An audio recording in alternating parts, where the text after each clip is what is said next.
Okay students, अभी ये अपना पेपर 2 है। हम लोग फटाफट बिना कोई टाइम वेस्ट किए पेपर 2 को स्टार्ट करते हैं। बट एक बात आपको मैं ज़रूर बताऊंगा, जैसे अपने पिछले लेक्चर में बात हुई थी, पेपर 1 के सॉल्यूशन में आपको क्वेश्चंस ब्लॉक वाइज करने हैं। जेईई एडवांस के एग्जाम में आप ब्रेन ब्लॉक होना बड़ा इजी बात है। तो आपको करना क्या है कि आपको क्वेश्चंस करने हैं ब्लॉक वाइज। ब्लॉक वाइज कैसे करने हैं? पहले आपको देखना है कि 5 क्वेश्चंस पेपर हाथ में आते ही, अगर आप पेपर पूरा पढ़ेंगे, सपोज आपका फिजिक्स स्ट्रांग है, आपने सोचा फिजिक्स पहले करता हूँ, मैथ्स बाद में करता हूँ, केमिस्ट्री और बाद में करता हूँ। फिजिक्स के पेपर को स्कैन करना है पूरा 1 से 16 क्वेश्चन, और जो आपको सिंपल लगे 5 क्वेश्चन, 3 क्वेश्चन, 4 क्वेश्चन या 5 क्वेश्चन, उनको आप कर लीजिए। ऐसा नहीं है आपको सारे ही मुश्किल लगेंगे, कुछ तो सिंपल लगेंगे। हर स्टूडेंट का पढ़ाई अलग, ब्रेन अलग, सारा अलग। हर स्टूडेंट को उसके ब्रेन के हिसाब से, उसके पढ़ाई के हिसाब से 3 से 5 क्वेश्चन लगते हैं मुझसे हो जाएंगे, फटाफट हो जाएंगे। तो पहले वो 3 से 5 क्वेश्चंस करने हैं जो आपको अच्छा लगे। सपोज फिजिक्स के आपने 5 क्वेश्चंस कर लिए, तो आपको केमिस्ट्री के 5 क्वेश्चंस करने हैं, और फिर आपको मैथ्स के या आपको फिजिक्स के आपने कर लिए 5 क्वेश्चंस, फिजिक्स के बाद में आपने मैथ्स के 5 क्वेश्चंस कर लिए, तो आपने ऐसे करके आपको ब्लॉक वाइज अपना काम करना है, राइट। पहले राउंड में जो क्वेश्चन आपको आते हैं वो, दूसरे राउंड में एक राउंड पूरा हो गया ना सक्सेसफुली, तो motivation will be very high, हाँ उससे कुछ ना कुछ हो रहा है। उसके बाद में दूसरा राउंड, और फिर से 5-5 या 4-4 क्वेश्चन का आपको करना है, और उसके बाद में तीसरा राउंड, और जो आपके क्वेश्चन छूट गए उनको अटेम्प्ट कर, 5-5 कर सकते हो, 4-4 कर सकते हो, 3-3 कर सकते हो। तो 5-5, 4-4 और 3-3 करके आपको ये सारा काम करना है। 5-5, 4-4, 3-3 करके आपको ये अपना सारा काम करना है, ठीक है, परफेक्ट। इससे बेनिफिट क्या होगा कि आपका जो होता है ब्रेन ब्लॉक हो जाना, सर ये क्वेश्चन मुश्किल था, यहाँ पर मेरा ब्रेन ब्लॉक हो गया और फिर मैं डिमोटिवेट हो गया, वो नहीं होगा। तो हमें ब्रेन ब्लॉक होने ही नहीं देना है। पर अगर ब्रेन ब्लॉक हो गया, सपोज कभी हो गया, अब आगे दिमाग नहीं चल रहा, मैं क्या करूं, मेरा ब्रेन ब्लॉक है, तो टेक्निक क्या बताई थी मैंने? Pen down, paper down, head down. अगर हेड डाउन करना है तो हेड भी डाउन कर लो, आंखें बंद कर लो, 15 से उल्टी गिनती गिननी है, 15, 14, 13, 12, 10, 1 तक जाना है। आपका ब्रेन अपने आप रिबूट हो जाएगा, ब्रेन डीक्लॉक, ब्रेन आपका फिर से डीलॉक हो गया, अनलॉक हो गया। तो ब्रेन को लॉक नहीं होने देना है, क्लॉकवाइज काम करना है। लॉक हो गया उसको अनलॉक कीजिए, फिर आगे चलिए, राइट। ये मेजर प्रॉब्लम आती है आईआईटी जेईई में। आपको ऐसा भी नहीं है सारे ही क्वेश्चन करने हैं, आपको मैंने पहले भी कहा था 50, 55, 60% क्वेश्चन कीजिए, आपका रैंक आ जाता है। इसके ऊपर करेंगे तो आपका रैंक और बढ़िया आता है। चलिए अब टाइम खराब नहीं करेंगे बिल्कुल भी, और बिना टाइम खराब किए पेपर नंबर 2 करते हैं।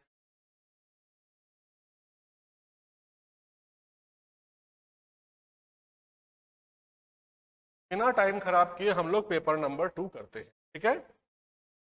अब पेपर नंबर 2 लेट्स स्टार्ट। आपको मैंने कहा था क्वेश्चन कई सारे सिंपल भी होते हैं, कई सारे में ट्रिक होती है, कहीं ब्रेन ब्लॉक हो जाता है। तो लेट अस सी इसमें सिंपल क्वेश्चन कौन से हैं और ट्रिक कहाँ कहाँ पर है। अब ये सारे क्वेश्चन मैंने सॉल्व किए अपने हाथ से, है ना, और देखो मैंने इन कागजों पे सॉल्व किए हुए हैं। अब हम लोग सारे क्वेश्चन 1 बाय 1 करेंगे। कुछ क्वेश्चन तो यू विल से बहुत ही इजी हैं। वो क्वेश्चन कहाँ होते हैं? पहले राउंड में। अब ये पहला क्वेश्चन क्या है? पहला क्वेश्चन है कि temperature difference can generate EMF in some material that S with the EMF produced per unit temperature difference। तो बोल रहा है S हमारा क्या है? S हमारा है EMF। EMF मतलब वोल्टेज। S जो है वो आपका वोल्टेज है। S है आपका वोल्टेज। तो S को मैंने कर दिया वोल्टेज, वोल्टेज को मैंने कर दिया डिनोट V से, और per unit temperature difference, temperature difference आपका है डेल्टा टी। तो एस के यूनिट मेरे हो गए V बाई डेल्टा टी। और बाद में ये बोलता है sigma is the electrical conductivity. तो इलेक्ट्रिकल कंडक्टिविटी सिग्मा है, उसके भी आपको यूनिट निकालने पड़ेंगे। वो निकाल लेते हैं। V equal to I R से I को L अपॉन A, ठीक है, I को I रख लेते हैं और रो को कर देता हूं मैं सिग्मा। L का यूनिट क्या हुआ मीटर और A का यूनिट क्या हुआ मेरा, A का यूनिट मेरा हो गया मीटर स्क्वायर। तो नेट नेट मेरा कट गया, मेरा आ गया I बाई सिग्मा L। थोड़ा डिस्टरबेंस है, 1 मिनट चेक करते हैं।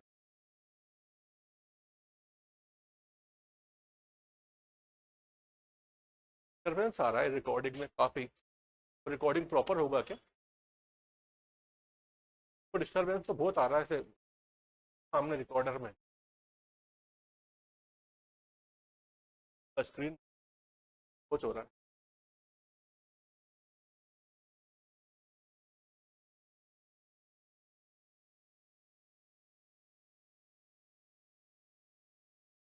ठीक है, तो लेट्स स्टार्ट नाउ। तो V है, V equal to I R, I equal to rho L upon A, ठीक है। A का यूनिट होता है एल स्क्वायर, एक एल से एक एल आपका कैंसिल हो गया, ये हमारा आ गया। तो सिग्मा का यूनिट क्या हो गया I बाई वी। हम लोग फार्मूला नहीं बात कर रहे, हम लोग खाली यूनिट्स की बात कर रहे हैं। सिग्मा का हो गया I बाई वी एल। तीसरा है हमारा थर्मल कंडक्टिविटी। थर्मल कंडक्टिविटी होता है rate of heat flow joule पर सेकंड के ए डेल्टा टी बाई एल। ठीक है जी, जूल को आप क्या लिख सकते हो, जूल पर सेकंड को, हाँ, जूल पर सेकंड को आप क्या लिख सकते हो, रेट ऑफ हीट फ्लो मतलब पावर। पावर का फार्मूला क्या होता है वी आई, मतलब यूनिट्स मैच कर रहा हूं मैं खाली। और के ये होता है एल स्क्वायर, एक एल कट गया डेल्टा टी। तो के का यूनिट क्या आ गया ई आई अपॉन एल डेल्टा टी। हमारे पास में यूनिट सभी के आ गए, एस के, सिग्मा के यहाँ पर पुट कर देते हैं। यहाँ पर अगर मैंने पुट किया that equal to S naught sigma by K, तो यहाँ पर आप पुट कर लीजिए that equal to S square sigma by K. S कितना है टी बाई डेल्टा टी का होल स्क्वायर, कितना है आई बाई वी एल, और के कितना है, तो नीचे ले जाऊं कि आई बाई एल डेल्टा टी। यहां आपका सारा कैंसिल हो जाएगा, और सारा कैंसिल होने के बाद में क्या होगा, देखिए v से आपका v कैंसिल हो गया, v स्क्वायर से v स्क्वायर कैंसिल हो गया, और सारा की सारा आपका कैंसिल हो गया। खाली आपका 1 बाय डेल्टा टी बचा, यानी k माइनस 1। बाकी सारा तो जीरो है, और बाकी आपका क्या हो गया k माइनस 1। खाली k माइनस 1 किसमें है, ऑप्शन। तो पहला क्वेश्चन स्ट्रेट फॉरवर्ड, काफी सिंपल, ऑप्शन बी। तो हमारा ऑप्शन बी हो गया, परफेक्ट। पहला क्वेश्चन हमारा ऑप्शन बी हो गया, स्ट्रेट फॉरवर्ड, एकदम सिंपल। ये आपको तुरंत आना चाहिए सब, और लगभग लगभग सबने कर भी दिया। अभी दूसरे क्वेश्चन पे चलते हैं। दूसरा क्वेश्चन हमारा ये रहा, ठीक है। पूरे को मैं रब कर देता हूं, रब, पूरे को मैं रब कर देता हूं। ये सेलेक्ट किया, और ये जैसे आराम ये सारा के सारा रब हो गए। अभी क्वेश्चन नंबर 2, क्वेश्चन नंबर 2 को देखते हैं। देखिए ये एक सिलेंडर है, सिलेंडर को एक प्लेन से कट किया है, ये रहा इसका टॉप व्यू। तो ये प्लेन से ऐसे कट किया है, प्लेन सेंटर से r डिस्टेंस पे है, and now they are saying the flux of the electric field through the plane. Through the plane आपका फ्लक्स क्या होगा इलेक्ट्रिक फील्ड का, तो इलेक्ट्रिक फील्ड का फ्लक्स आपका थ्रू द प्लेन क्या होगा, है ना। इलेक्ट्रिक फील्ड का फ्लक्स थ्रू द प्लेन क्या होगा। तो चलिए ये निकालते हैं, इलेक्ट्रिक फील्ड का फ्लक्स थ्रू द प्लेन। वो कैसे निकालेंगे, तो इलेक्ट्रिक फील्ड का फ्लक्स थ्रू द प्लेन निकालते हैं।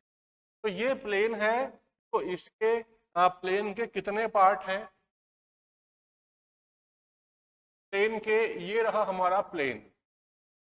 इसका एक पार्ट तो सर्कल के अंदर है, ये रहा, इसको नाम दे देते हैं ए बी सी और डी।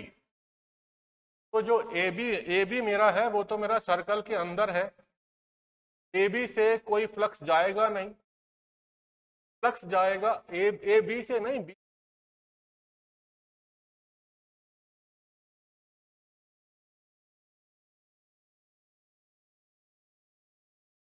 तो बी से मेरा कोई भी फ्लक्स नहीं जाएगा, AB से मेरा फ्लक्स जाएगा और CD से मेरा फ्लक्स जाएगा। AB से मेरा फ्लक्स जाएगा और CD से मेरा फ्लक्स जाएगा। अभी दोनों सिमेट्रिक हैं, तो जितना फ्लक्स AB से होगा उतना ही फ्लक्स CD से होगा। AB का फ्लक्स निकाल लेते हैं, उसको 2 से मल्टीप्लाई कर देंगे, that will be my net flux. या CD का फ्लक्स निकाल लो और उसको 2 से मल्टीप्लाई कर दो, that will be your net flux, that will be your net flux. तो मैं CD का फ्लक्स निकाल लेता हूं, हमारा काम हो जाएगा। तो डायग्राम बना लेते हैं। ये डिस्टेंस कितना है, कैपिटल R, जहां पर कि आपका प्लेन है, और ये आपका प्लेन है, ये रहा प्लेन।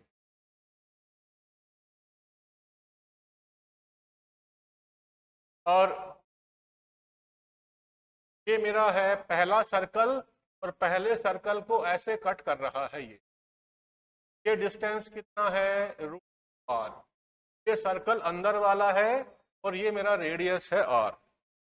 तो ये एंगल कितना हो जाएगा भाई, बेस है r, हाइपोटेनियस है √2r, तो 1/√2r। 1/√2 होता है 45 डिग्री, तो ये एंगल मेरा हो गया 45 डिग्री।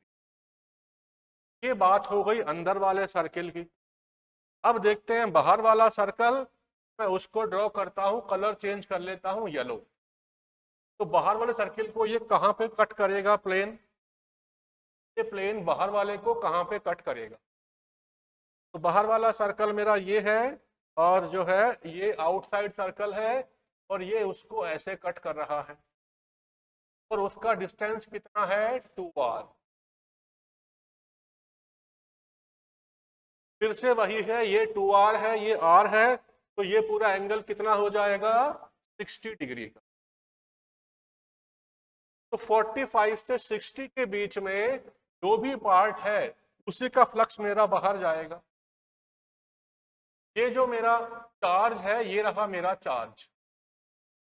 ध्यान से देखिए, ये जो मेरा चार्ज है, इसी चार्ज का जो फ्लक्स निकलेगा वही फ्लक्स इसके थ्रू जाएगा, और कोई फ्लक्स नहीं जाएगा।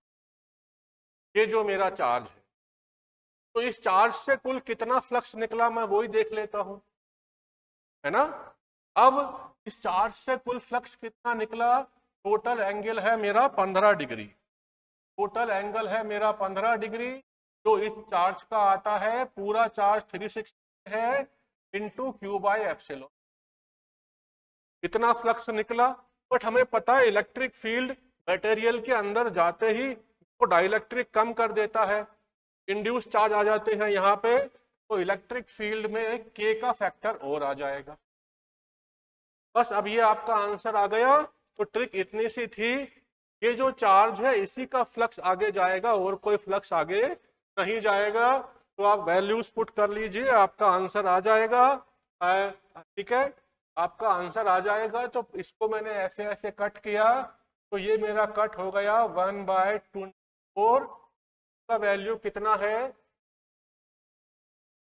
Q का वैल्यू तो Q ही है, ε0 का ε0, और K मेरा कितना है, 5।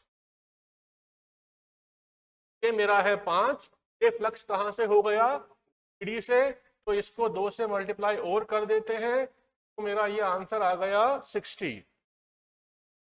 2/60 ε0।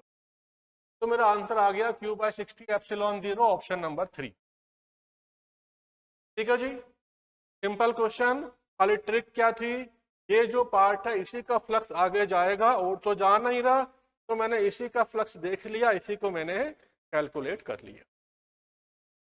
क्वेश्चन नंबर 2, टोटल 16 क्वेश्चंस हैं, 2 हमारे कंप्लीट हो गए। That's it.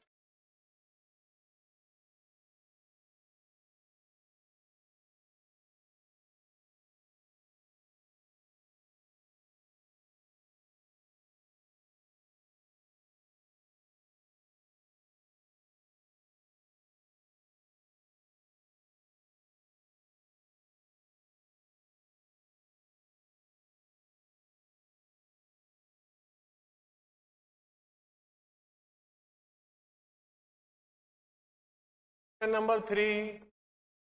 अब क्वेश्चन नंबर 3 मुझे कई स्टूडेंट्स ने क्या बोला, अगर 5-6 लाइन लिखी हुई थी, पढ़ने में लंबा था तो हमने बाद में किया और पता पड़ा सबसे सिंपल तो यही था। तो ऐसा भी होता है कि क्वेश्चन लंबा है लेकिन आपने पढ़ा तो लगता है हाँ ये तो यार बड़ा ही सिंपल है, पहले राउंड में करने के लायक है। तो क्वेश्चन नंबर 3 हम लोग यहीं पे कर लेते हैं, इतना लंबा की जरूरत भी नहीं। देखिए यहाँ पे क्या होगा, ये पॉइंट तो आपका स्टेशनरी है बॉटम वाला तो, और बाकी ये पूरा रॉड आपका ऐसे है। तो फिगर 1 में देखते हैं फिगर 1 में क्या होगा। फिगर 1 में रॉड को आप थोड़ा टिल्ट कर दीजिए थीटा एंगल, थोड़ा मैंने टिल्ट किया थीटा एंगल से, तो डिस्प्लेसमेंट कितना हो जाएगा, top most point and the middle point. अगर मैं टॉप पॉइंट लेता हूं डिस्प्लेसमेंट हो जाएगा आर थीटा, आर है एल और ये मेरा है थीटा, ये मेरा हो गया डिस्प्लेसमेंट। स्प्रिंग कितना कंप्रेस हुई इतनी, तो फोर्स टॉप वाले में कितना हो जाएगा, के एल थीटा। अब टॉप वाला और जो बॉटम वाला है वहां पे फोर्स कितना हो जाएगा, ऐसे ही करके ये डिस्टेंस तो l/2 है ना, x हो जाएगा l/2 थीटा और वो हो जाएगा k। तो बॉटम वाला हो गया l/2 इंटू थीटा। अभी ये ऊपर वाला है, स्प्रिंग को प्रेस करेगा तो स्प्रिंग ऐसे प्रेस करेगी, it will try to rotate like this, और नीचे वाला will try to rotate like this. तो नेट टू नेट क्या होगा, दोनों का टॉर्क सेम डायरेक्शन में होगा, हमें दोनों का टॉर्क को ऐड कर लेना है और इक्वल टू आई अल्फा कर देना है, हमारा काम हो गया। तो दोनों के टॉर्क को मैं ऐड कर लेता हूं। टॉर्क मैंने टोटल निकाल लिया, पहले वाले का टॉर्क डिस्टेंस है L और फोर्स की वैल्यू है के एल थीटा, दूसरे वाले का टॉर्क कितना है l/2 के थीटा, ये तो फोर्स हो गया, डिस्टेंस भी आपका l/2 ही, ठीक है, डिस्टेंस भी आपका l/2 ही है, l/2 l/2 और वो हो गया हमारा simple l square will be 5/4 के एल स्क्वायर थीटा। तो ये हो गया हमारा टॉर्क पहले केस में, इसको आई अल्फा के बराबर कर देते हैं। आई कितना होगा, about the bottom most point ml²/3, क्योंकि ये रॉड है, रॉड के एक कोने पे है। आई आपका हो जाएगा ml²/3 इंटू एल्फा, ठीक है। तो alpha will be how much, alpha will be, ऐसे ही कैलकुलेट कर लेते हैं, गया 50 हो गया फॉर l² कट गया, K by M theta minus sine तो आएगा, उसको आप अपने आप देख लेना। तो ओमेगा कितना आ गया, अंडर रूट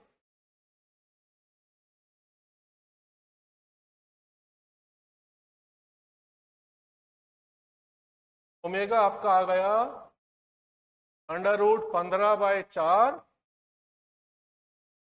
के बाय एम, ये आ गया ओमेगा, ठीक है। ये आ गया मेरा ओमेगा पहले के, ये मेरा ओमेगा आ गया पहले केस में, पहले केस में इसको हमने ऐसे टिल्ट। दूसरे केस में क्या होगा, दूसरे केस में दोनों मिडिल पे हैं, दोनों पे डिस्प्लेसमेंट कितना होगा, x/2 L theta, x/2 theta, दोनों का फोर्स भी सेम हो जाएगा के l/2 थीटा, और तो दोनों का टॉर्क कितना हो जाएगा सेम, l/2 इंटू के l/2 थीटा इंटू 2 क्यों, एक उसका और एक इसका, दोनों का टॉर्क सेम हो जाएगा। तो it will B how much, कितना हो जाएगा ये,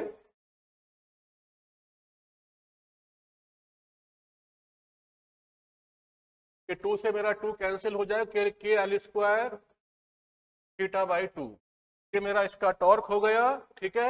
और इसको आपको फिर से आई अल्फा के बराबर करना है। अब ये रेड में है तो रेड में चल रहा है, इसको आई अल्फा के बराबर कर दो, equal to I alpha ml²/3 into alpha. और आपने क्या किया, तो फिर से सिंप्लीफाई कर लिया, फिर आ गया एल्फा इक्वल टू 3/2 के बाय एम इसका अंडर रूट, ओमेगा 2 आ गया 3/2 के बाय एम, ओमेगा 1 निकल गया, ओमेगा 2 निकल गया, दोनों का रेशियो ले लेते हैं, आपका आंसर आ जाएगा 15/4 और 3/2। 15/4 तो ऐसे इंटू 2/3 करेंगे तो कितना आ जाएगा 5/2। ओमेगा 1/ओमेगा 2, फ्रीक्वेंसी का भी यही रेशियो होना है। फ्रीक्वेंसी क्या होता है omega upon 2 pi, 2 pi cut जाएगा, it will be under root 5/2। Question number 3 was a simple question, लगभग सभी लोगों ने इसको कर दिया। ठीक है, question number 3 was a simple question और सभी लोगों ने इसको कर दिया। जय सिया राम।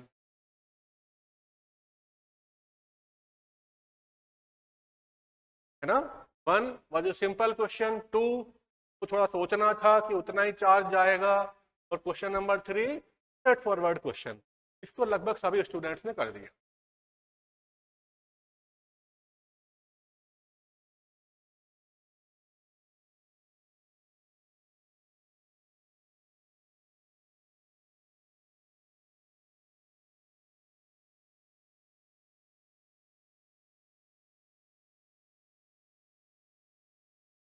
आगे चलते हैं, है ना, तो क्वेश्चन नंबर 4 पर चलते हैं।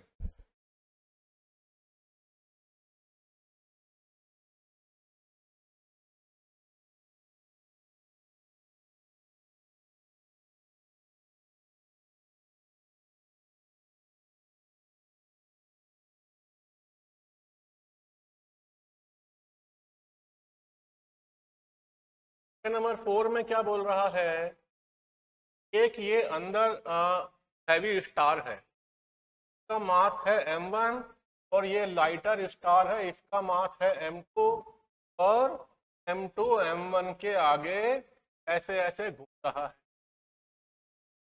m2 ऐसे ऐसे घूम रहा है m1 के आगे, और इनका रेडियस है r। अब m2 का मास धीरे धीरे टूट टूट के m1 में जा रहा है, यानी ये बोल रहा है हमें dm2/dt वो तो क्या है माइनस का गामा, और इतना ही मास m1 में चला गया तो dm1/dt आपका क्या है प्लस का गामा। m1 का मास तो बढ़ रहा है, m2 का मास कम हो रहा है, क्वेश्चन में आपको ये गिवन है। अभी इसका रेडियस डेफिनेटली चेंज होगा, तो रेडियस का चेंज का रेट निकालना है, रिलेटिव रेट 1/r dr/dt। अब ये हम लोग कैसे करेंगे, स्ट्रेट फॉरवर्ड क्वेश्चन है एंगुलर मोमेंटम कंजर्वेशन का। एक्सटर्नल टॉर्क तो कोई है नहीं, वो भी है, दोनों में ग्रेविटेशनल पुल है, ये थोड़ा सा वीक है, ये थोड़ा टूटने वाला है, टूट टूट के बड़े वाले प्लेनेट में जा रहा है। एक्सटर्नल कोई भी फोर्स नहीं है, जो भी फोर्स है इसके सेंटर से उसके सेंटर तक है, तो angular momentum will be conserved, external torque कोई भी नहीं है।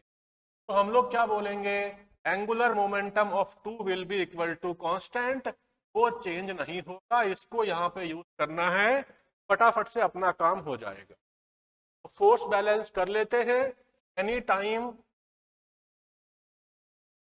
m1 m2 upon r square equal to m2 b square upon r, यही होगा फोर्स बैलेंस कि m1 m2 upon r square equal to m2 b square upon r। जो simplify हो वो आप सिंप्लीफाई कर दीजिए, हमें इसको एंगुलर मोमेंटम के टर्म्स में करना पड़ेगा, तो ऊपर में को mvr लेके आना है। तो ऊपर में mvr कैसे लाऊं, एक काम करता हूं, इसको मैं r स्क्वायर से डिवाइड कर देता हूं और मल्टीप्लाई कर देता हूं, इसको मैं m2 से डिवाइड भी और मल्टीप्लाई दोनों कर देता। अभी ऊपर क्या हो गया, m2 का square v square r square, ये पूरा क्या हो गया l स्क्वायर, यानी एंगुलर मोमेंटम का स्क्वायर, तो नीचे लिख दिया मैंने l स्क्वायर, और फिर नीचे क्या बचा, r स्क्वायर से r स्क्वायर कट जाएगा, खाली r बचेगा और m2 बचेगा, और यहाँ पे मेरा क्या बचा, यहाँ पे बचा m1 m2 upon m1 m2, इनको क्रॉस मल्टीप्लाई कर लेते हैं, यहीं पे सॉल्व कर लेते हैं। तो इसको मैंने क्रॉस मल्टीप्लाई किया तो g अपॉन l, उल्टा कर लेते हैं, थोड़ा इजी पड़ेगा,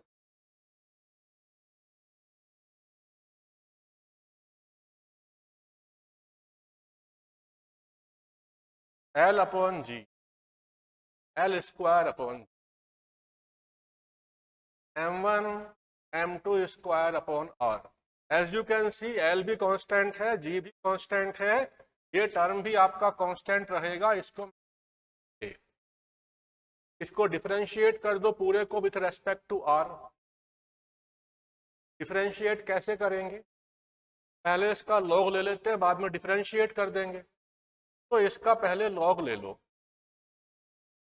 log m1 plus 2 log m2 plus log r equal to. तो अभी डिफरेंशिएट कर दो। तो डिफरेंशिएट किया तो क्या आया?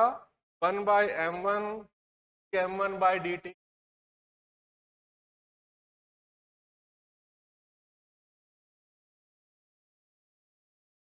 Plus 2 by m2 dm2 by dt plus 1 by r dr by dt equal to, ये हमारा आ गया।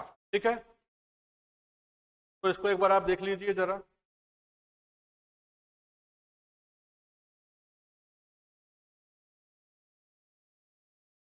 तो आप एक बार जरा देख लीजिए।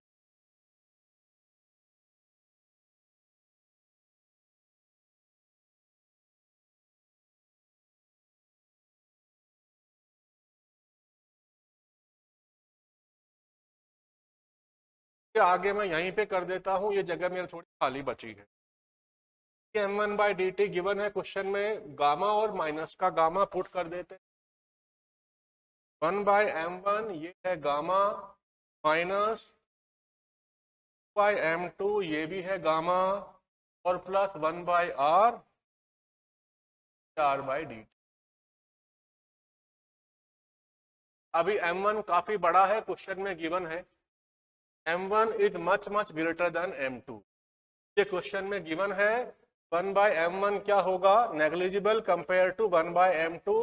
इसको कर दो 1 by r dr by dt का आंसर क्या आ गया? 2 gamma by m2, option number B. r की वैल्यू कम होगी धीरे धीरे तो ये माइनस में आएगा। तो 1 by r dr by dt की वैल्यू आ गई 2 गामा बाई m।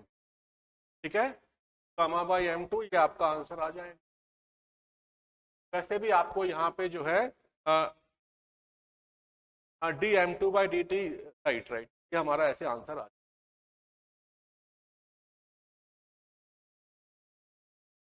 ठीक है, आपका जो है m1 का मास धीरे धीरे कम हो रहा है, तो आपका माइनस में ही आएगा। वैसे भी सारा ही माइनस में चारों की। तो इट शोज कि m2 का मास धीरे धीरे कम हो रहा है। इतना आएगा आपका, इतना गामा बाई। तो हमने सिंपल लगाया L को कंजर्वेशन, और वही लगता है इसके अंदर, और कुछ लगता भी नहीं। ऐसे क्वेश्चन में वही लगता है अपना L का कंजर्वेशन। ठीक है, क्वेश्चन नंबर 4 कंप्लीट। ये भी कई लोगों ने कर दिया, इक्का दुक्का का रह गया होगा, बट क्वेश्चन नंबर 4 सबने कर दिया। 1 सबने कर दिया, 2 में थोड़ी ट्रिक थी, किसी ने किया किसी ने नहीं किया, 3 कर दिया, और 4 भी लगभग कर दिया लोगों ने।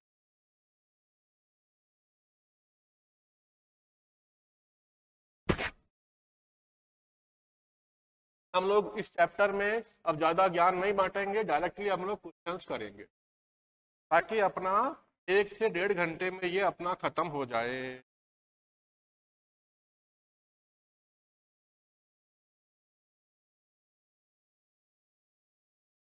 नंबर 5 पे चलते हैं। हमारे टोटल 16 क्वेश्चंस हैं। 16 क्वेश्चंस में से हमने क्या किया? 4 खत्म कर दिए। 16 में से हमने 4 खत्म कर दिए। 16 में से हमने 4 खत्म। क्वेश्चन नंबर 5 पे चलते हैं। राइट, क्वेश्चन नंबर 5 पे। तो ये क्वेश्चन भी लगभग लगभग सभी लोगों ने कर दिया, इसमें इतना कुछ है भी नहीं। क्वेश्चन नंबर 5 में क्या है? एक ये हमारा मेटल का स्फीयर है, इसके ऊपर कोई भी चार्ज नहीं है, और इसके सेंटर से 20 सेंटीमीटर दूर चार्ज रखा हुआ है, और चार्ज जो है 10 की पावर -8 है, और इसका रेडियस दे रखा है 10 सेंटीमीटर। अब इसको हमने क्या किया, ग्राउंड कर दिया, बट ग्राउंडिंग के पहले इसका पोटेंशियल क्या होगा? वेरी सिंपल स्टैंडर्ड क्वेश्चन है, पर कुछ इंड्यूस चार्ज होगा, अगर ये प्लस का है तो यहाँ तो कुछ आएगा माइनस, यहाँ कुछ आएगा प्लस। सेंटर पर पोटेंशियल कौन कौन देगा? ये चार्ज भी देगा और ये भी देगा और ये भी देगा, लेकिन इन दोनों का सम तो क्या है, जीरो, क्योंकि ये तो चार्ज पहले थे ही नहीं, इंड्यूस ही हुए हैं, तो खाली इसी का पोटेंशियल बचेगा, दैट इज के क्यू बाई आर। के की वैल्यू 9 इंटू 10 की पावर 9, को आपको दे रखा है 10 की पावर -8, और आर आपको दे रखा है 20 सेंटीमीटर। क्या किया, आपको निकालना क्या है, पोटेंशियल निकालना है, तो आपको इतना ही पोटेंशियल होता है के क्यू बाई आर, तो ये अपना 450 वोल्ट आ गया।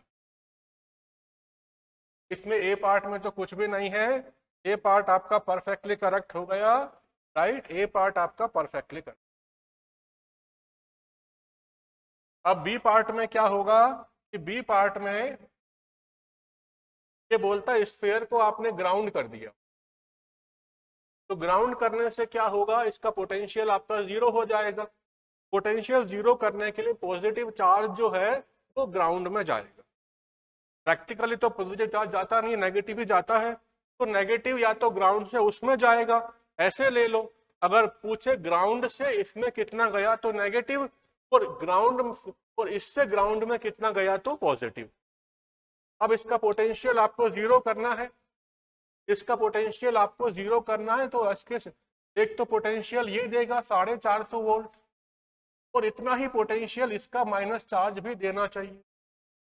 तो सपोज इस पे चार्ज कैपिटल क्यू आ गया, इस पे चार्ज कितना आ गया, कैपिटल क्यू, तो 450 जो है इसको आप कर लीजिए के कैपिटल क्यू बाय 0.1, और ये माइनस का चार्ज है, ये हमारा माइनस का चार्ज है, तो कैपिटल क्यू का वैल्यू आ जाएगा माइनस का 5 इंटू 10 की पावर -9 कूलम। इतना ये चार्ज अर्थ से यहाँ पे गया है या उससे अर्थ में चला, पॉजिटिव, अगर आप ये बोलेंगे कि स्फीयर से अर्थ में कितना गया, तो स्फीयर से अर्थ में इसका प्लस चार्ज चला गया, तो ये भी हमारा सही है। स्फीयर से अर्थ में इसका प्लस चार्ज चला गया, ये भी हमारा सही। देखो यहाँ पे क्या लिखा है, charge flowing from the sphere to the ground, तो स्फीयर से तो प्लस का ही गया ग्राउंड में, अगर बोलता from the ground to the sphere तो हम माइनस का लगाते, राइट। इसका सी पार्ट क्या है, after the grounding is removed the charge on the sphere is -5, ये तो बिल्कुल ही सही बात है, ग्राउंडिंग को हटा लिया, इसका कोई कनेक्शन है नहीं, तो अपना दूर रखा हुआ है, और नेट चार्ज कितना बचा, इतना, तो इसका आंसर हमारा आ गया ए, बी और अब ये बोल रहे हैं final electrostatic potential of the sphere, तो फाइनल पोटेंशियल कितना होगा, फाइनल पोटेंशियल होगा जो चार्ज आया उसका, अच्छा अभी इन्होंने क्या किया है, फाइनली इसको 10 सेंटीमीटर और दूर ले गए हैं, यानी ये तो आपका स्फीयर है, इसका पोटेंशियल कितना है -450 वोल्ट, और इससे आप दूर ले गए हैं 10 सेंटीमीटर, अब ये 30 सेंटीमीटर पे ये चार्ज बचा है 10 की पावर माइनस, तो -450 में से जो है आप जो है इसको आप रिमूव कर दीजिए, तो आपका आंसर आ जाएगा, है ना, तो ये 300 नहीं आएगा, ये आपका 300 नहीं आएगा, ये आपका 300 नहीं आएगा, तो ये हमारा आंसर गलत हो गया, डी हमारा गलत हो गया। भाई इसका पोटेंशियल, इसने कितना पोटेंशियल दिया, 450 का कितना हो गया, -4.5, -4.5, तो ऐसे करके आप कैलकुलेट कर सकते हैं, ऐसे करके आप कैलकुलेट कर सकते हैं। क्वेश्चन नंबर 5 का हो गया ना, ए, बी और सी, इसका डी आंसर आएगा नहीं। 5 was also a simple question, लगभग सभी ने कर दिया, लगभग भी नहीं, लगभग सभी ने कर, अपने बैच में जितने भी स्टूडेंट्स थे लगभग सबने कर। क्वेश्चन नंबर 5, 1 से 5 तक खाली 2 में ट्रिक आया है आपका, और कहीं भी आपका ट्रिक नहीं आया है।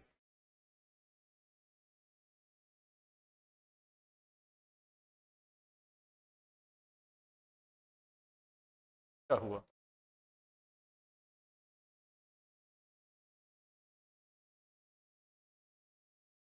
हाँ अभी ठीक है। Let's go next question, question number 6। अब इसके अंदर भी क्या हुआ, मुझे लोगों ने ऐसे ही बोला सर ये जो क्वेश्चन है दिखने में टिपिकल था, 3 4 5 6 लाइन लिखी है हमने इसको, लेकिन जब करने बैठे तो क्या हुआ, करने बैठे तो पता पड़ा बड़ा ही सिंपल क्वेश्चन है, ऑलमोस्ट वर्बली हो गया। चलो वेरी नाइस, हम भी इसको कोशिश करते हैं वर्बली कर, ठीक है वर्बली कर ले।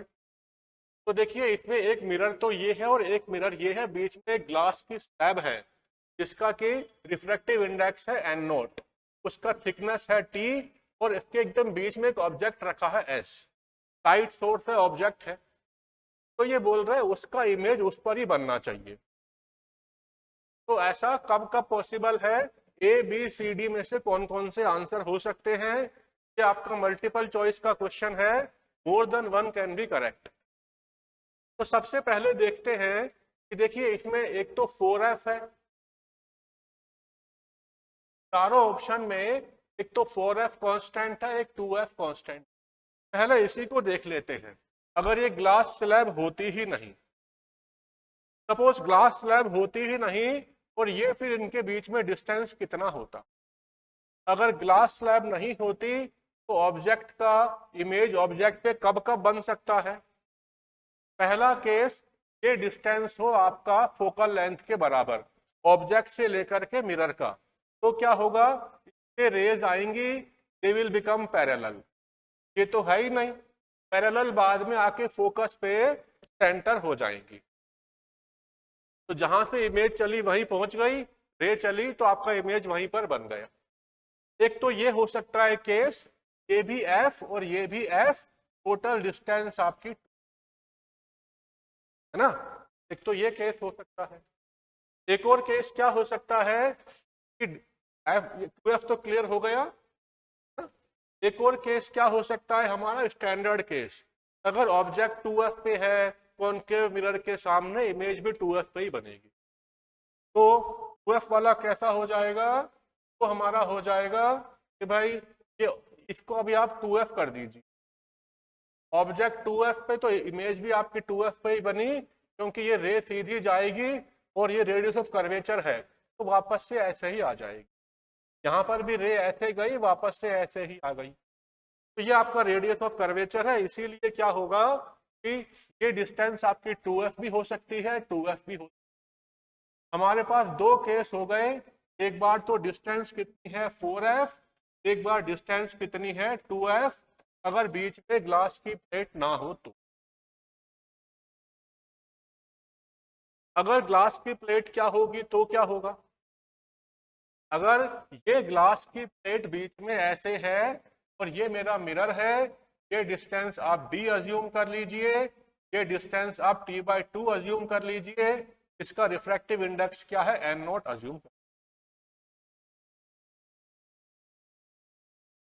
तो यहां भी होंगे तो वही दो केस, लेकिन होगा क्या कि ये हमारा हो जाएगा अपरेंट रियल वाला केस, यहाँ एयर है, यहाँ पे डेंसर मीडियम है, तो रे यहाँ पे आएगी तो हमें ऑब्जेक्ट थोड़ा सा आगे दिखाई देगा, तो ये डिस्टेंस अब ऑब्जेक्ट हमें यहाँ कहीं दिखाई देगा, यहाँ पे कहीं पे ओ डैश, ये डिस्टेंस कितनी हो जाएगी अपरेंट बाय रियल से, रियल तो है t/2, अपरेंट कितनी हो जाएगी रियल बाय म्यू, तो t/2 n0, डिस्टेंस टोटल कितनी हो गई d प्लस t/2 n0, ये डिस्टेंस इसकी है उतनी ही उधर की हो जाएगी, टोटल है इतना, इसको आप एक बार तो f के बराबर, एक बार 2f के बराबर कर दो, इसको एक बार 4f के बराबर कर, क्लियर, क्योंकि देखो ऑब्जेक्ट है तो यहाँ, हमें दिख रहा है यहाँ, तो यही डिस्टेंस काउंट करेंगे हम f और 2f के बराबर, ना, एक बार तो इसको आप 2f के बराबर कर दो, एक बार इसको f के बराबर कर दो, तो आपके दो आंसर आ जाएंगे b और a, तो इसके आपके दो आंसर आ गए ए और बी, ठीक है, इसके आपके दो आंसर आ गए ए और, ज्यादा मुश्किल क्वेश्चन नहीं था, एक तो हमारा F2F वाला कॉन्सेप्ट है, दूसरा हमारा कॉन्सेप्ट क्या है, दूसरा हमारा कॉन्सेप्ट है ये T/2 और D वाला। चलिए, तो आपका क्वेश्चन नंबर 6 कंप्लीट हुआ, इसको एक बार देख लीजिए।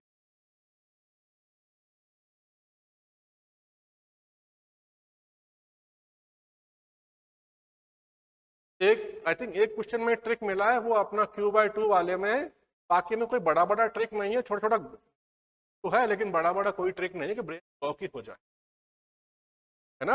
अगर आप बैक एंड फोर्थ सॉल्व करोगे क्वेश्चन आंसर तो आपका सही हो जाएगा।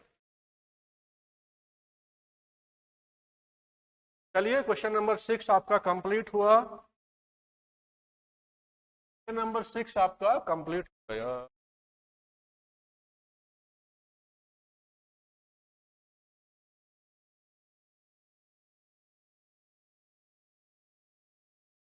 क्वेश्चन नंबर 7 पे चलते हैं। Question number 7 is a very easy game.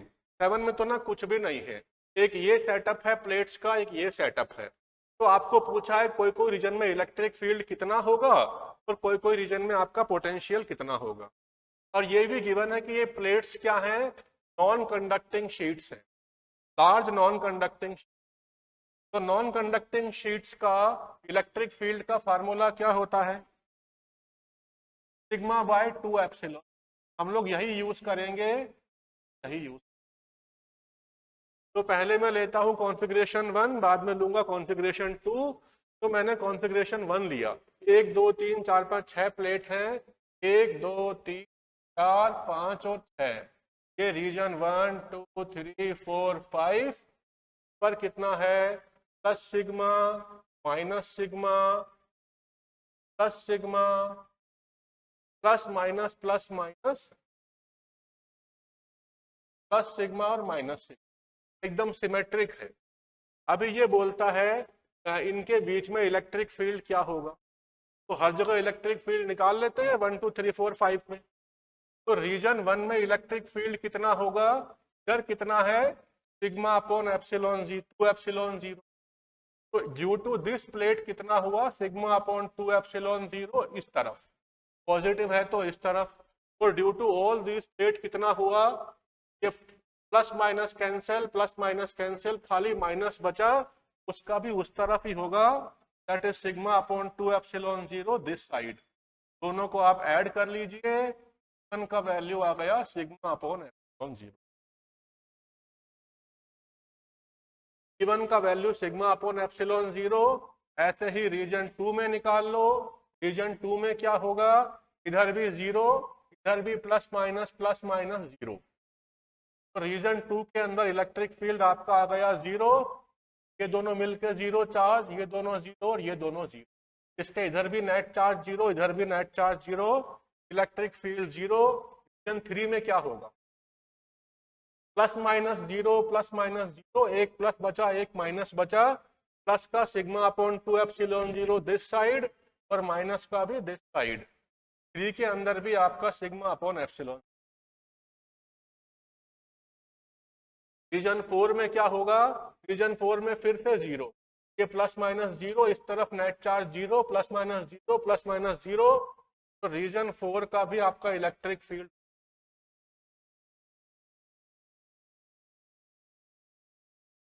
Reason 5 में क्या होगा, प्लस माइनस 0, एक प्लस और एक माइनस, वही हो गया रीजन 1 वाला। तो रीजन 1 वाला क्या हो गया, σ/ε।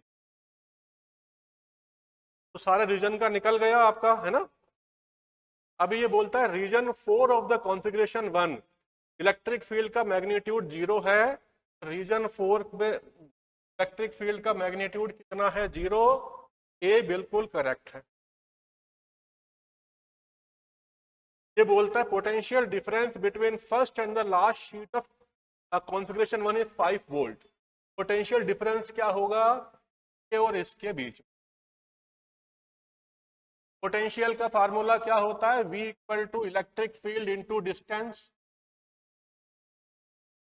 डिस्टेंस आपको गिवन है 1 माइक्रोमीटर, इलेक्ट्रिक फील्ड आपने निकाल ही लिया, तो यहां से लेके यहां तक का सारा कैलकुलेट कर लो, पोटेंशियल डिफरेंस सारा ऐड कर लो। E1 इंटू डी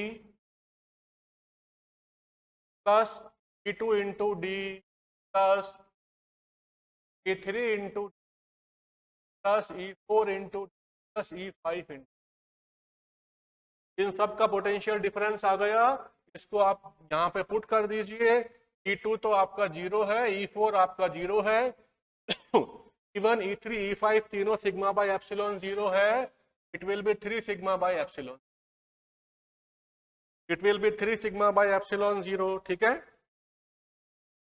तो इलेक्ट्रिक फील्ड आपका आ गया 3 सिग्मा बाय एप्सिलॉन 0 इंटू, ये सिग्मा कितना दे रखा है 9 इंटू 10 की पावर माइनस, ये कितना दे रखा है 1 माइक्रोमीटर, एप्सिलॉन 0 कितना है 9 इंटू 10 की power minus,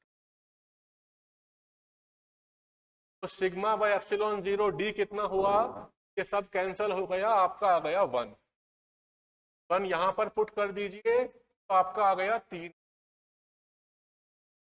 The potential difference between 1 and the last in configuration 1 is 3 volt. तो 3 वोल्ट है कि 5 वोल्ट अपना कैंसिल आउट हो गए, अपना 5 वोल्ट नहीं है खाली 3 वोल्ट, अपना 5 वोल्ट नहीं है, अपना खाली 3, अपना खाली 3। कॉन्फ़िगरेशन 2 में चलते हैं, कॉन्फ़िगरेशन 2 में चलते,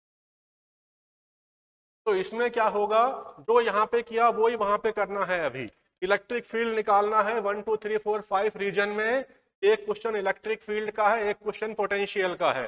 पोटेंशियल के लिए E1 into D, E2 into D, E3 into D, E4 into D, E5 into D आपका आंसर आ जाएगा। फटाफट कर लेते हैं कॉन्फ़िगरेशन 2 को भी, क्योंकि उसके भी 2 क्वेश्चन हैं बी और डी, तो हमारा आंसर आ जाएगा।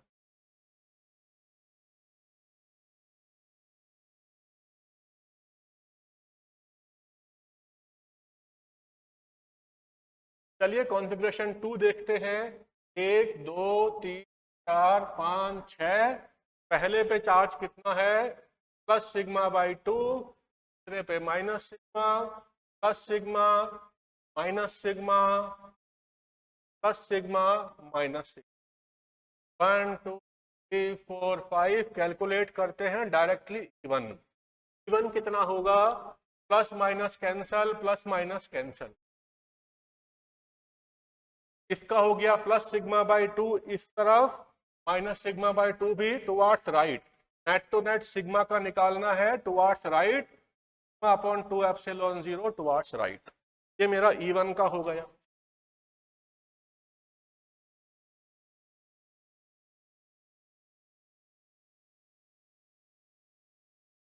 E2 का कितना हो जाएगा, ये plus minus cancel, plus minus तो माइनस का हाफ इधर बचा, और प्लस माइनस तो उल्टा हो गया इसका, इसका हो गया माइनस का सिग्मा अपॉन 2।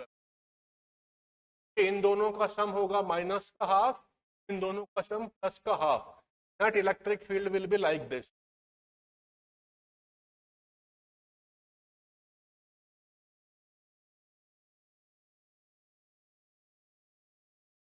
E3 कितना होगा, प्लस माइनस 0 प्लस माइनस 0, यही सिग्मा बाय 2 एप्सिलॉन 0। E4 कितना होगा, में प्लस माइनस 0, ये हो गया माइनस का और ये हो गया प्लस का, तो वापस से इधर हो गया minus sigma bye 2 epsilon 0।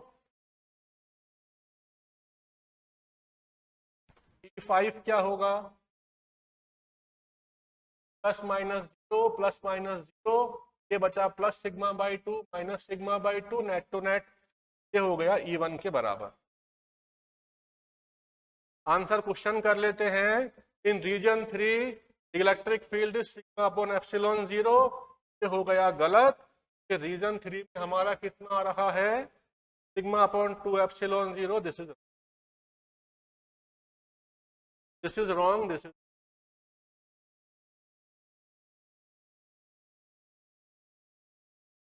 Potential difference देख लेते हैं फर्स्ट और लास्ट में।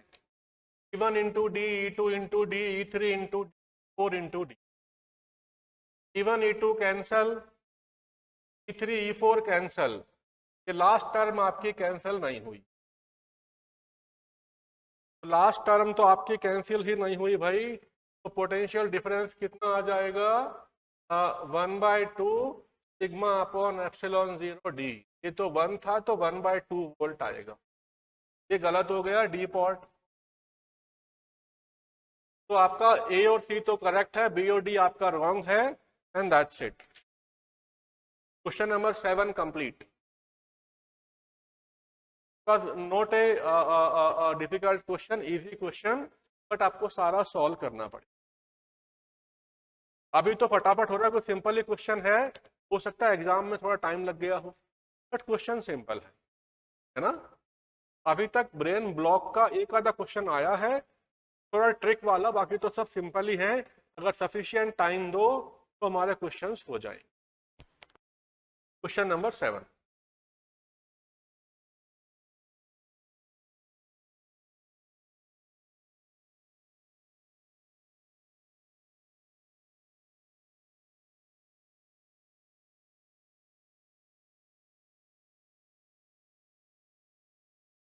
नंबर 8 पर चलते हैं, इधर ही कर लेते हैं, काफी खाली जगह पड़ी हुई। 8 क्वेश्चन थर्मोडायनामिक्स का है। नॉर्मली क्वेश्चन थर्मोडी के इजी होते हैं, जो हमने देखा था आईआईटी के अपना प्रीवियस ईयर क्वेश्चंस करते हुए। तो इसको भी देख लेते हैं। ये बोल रहा है कार्नोट इंजन है, तो कार्नोट इंजन का एफिशिएंसी आपको गिवन है 0.4। हॉट रिजर्वायर वो हम लोग बोलते थे T1 को कितना गिवन है 1000 केल्विन, और Q1 आपको दे रखा है 150। अब ये बोल रहा है वर्क एक्सट्रैक्टेड फ्रॉम इंजन, तो आपको इससे वर्क की वैल्यू निकालनी है। वर्क कैसे निकालते थे, eta was work done divide by heat. Eta हमारा 0.4 है, वर्क पता नहीं, हीट गिवन है 150, तो वर्क आपका आ गया 60। वर्क आपका 60 आ गया, तो वर्क तो निकाल लिया मैंने। अब ये बोल रहा है इस वर्क को एक हीट पंप में डाल दिया। जो कोल्ड कंट्रीज होते हैं वहां पे हीट पंप होते हैं, ये हमने क्लास में डिस्कस भी किया था। बाहर बहुत ज्यादा ठंड है, बाहर का टेम्परेचर काफी कम है T2 या T लो, वहां से हीट निकाल के अंदर डालते हैं। अंदर टेम्परेचर ज्यादा है लेकिन फिर भी वहां से हीट लेके अंदर डालते हैं। यहां से हीट लिया Q1 और पे आपने वर्क किया W, इलेक्ट्रिकल वर्क होता है। तो इसमें हम लोग देखा था कोएफिशिएंट ऑफ परफॉर्मेंस है ना, हमारे काम की चीज क्या है Q1, हमने वर्क कितना किया W, और इसकी वैल्यू कितनी गिवन है क्वेश्चन में 10। वैल्यू पुट कर लीजिए, Q1 equal to 10W, 10 into 6 equal to. तो work extracted from the engine is 60 joule, ठीक है।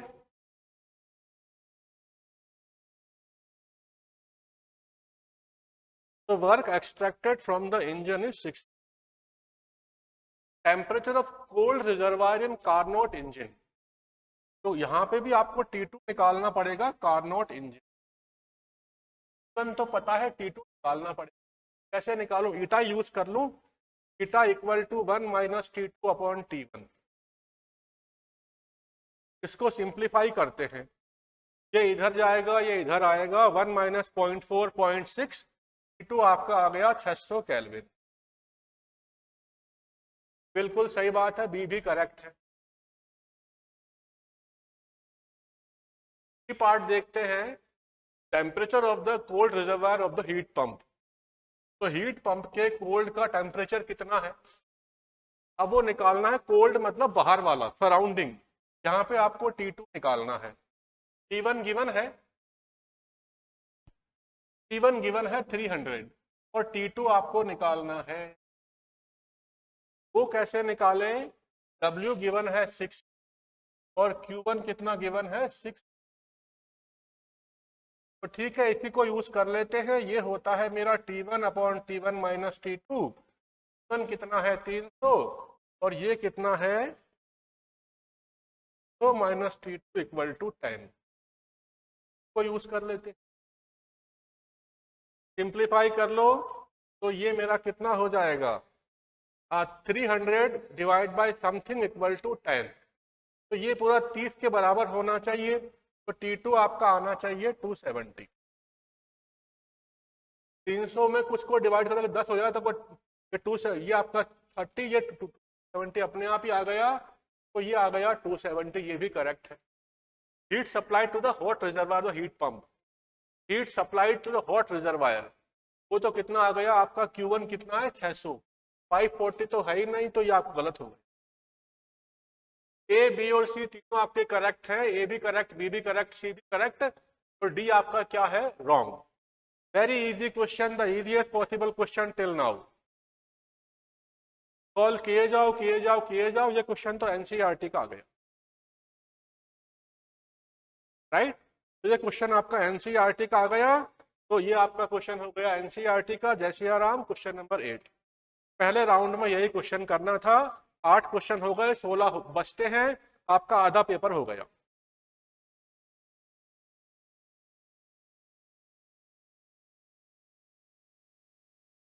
चलिए अब एक काम करते हैं कि